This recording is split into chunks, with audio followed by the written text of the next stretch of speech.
বিএনপিকে নানা চক্রান্তের মধ্য দিয়ে এগোতে হচ্ছে উল্লেখ করে বিএনপির সিনিয়র যুগ্ম মহাসচিব রুহুল কবির রিজভী বলেছেন, জনগণ সকল অশুভ ষড়যন্ত্র মোকাবেলা করে গণতন্ত্রের পাশাপাশি জাতীয়তাবাদ পুনঃপ্রতিষ্ঠা করবে। রাজধানীর শেরেবাংলা নগরে শহীদ রাষ্ট্রপতি জিয়াউর রহমানের মাজারে অ্যাসোসিয়েশন অফ ইঞ্জিনিয়ার্স বাংলাদেশের নবগঠিত কমিটির উদ্যোগে শ্রদ্ধা নিবেদন ও ফাতেহা পাঠ শেষে এসব কথা বলেন তিনি। একটি নির্দিষ্ট দলের লোকজনকে সরকারের বিভিন্ন গুরুত্বপূর্ণ জায়গায় বসানো হচ্ছে বলে এ সময় অভিযোগ করেন রিজভী আহমেদ।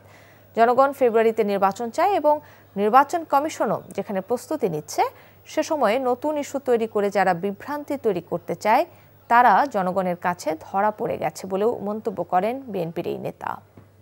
অনেক ষড়যন্ত্রের মধ্যে দিয়ে আমাদেরকে এগোতে হচ্ছে, আমাদেরকে অনেক চক্রান্তের মধ্যে দিয়ে এগোতে হচ্ছে। বাংলাদেশ জাতীয়তাবাদী দল অন্ধকারের গুহা থেকে একদলীয় দুঃশাসনের সেই ভয়ঙ্কর ফ্যাসিবাদ থেকে বহুদলীয় গণতন্ত্রের মুক্ত বাতাস নিয়ে এসেছিলেন শহীদ রাষ্ট্রপতি জিয়াউর রহমান। বান্ডেল থাকলে প্রতি সেনমানিতে টাকা বাঁচবে। বিকাশ সেনমানি বান্ডেল কিনে জিতুন প্রতি লেনদেনে। ওটা তো ওরা আসলেই জানতে পারবো, তাই না? শোনো, টাকা তো চাইছে, 10,000 টাকার শর্ট আছে, বুঝছো? ধন্যবাদ। কত টাকা শর্ট পড়ছে সেটা বল। 10,000 টাকাই শর্ট আছে। আচ্ছা, সেটা মাথা ছুঁয়ে বলো। মাথা কি হবে? কি হলো? চুপ করে আসছো কেন? ভণ্ডামি, টাউটামি, জায়গা পাও না তুমি? তুমি কি জীবনে ভালো হবে না?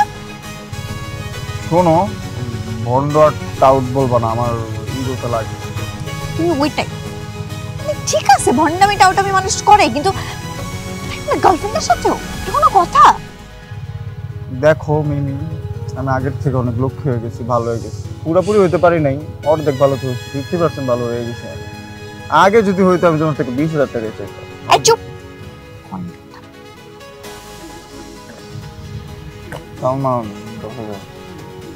ঠিকভাবে বলো, কত টাকা শর্ট পড়ছে? 5,000 টাকা লাগবে।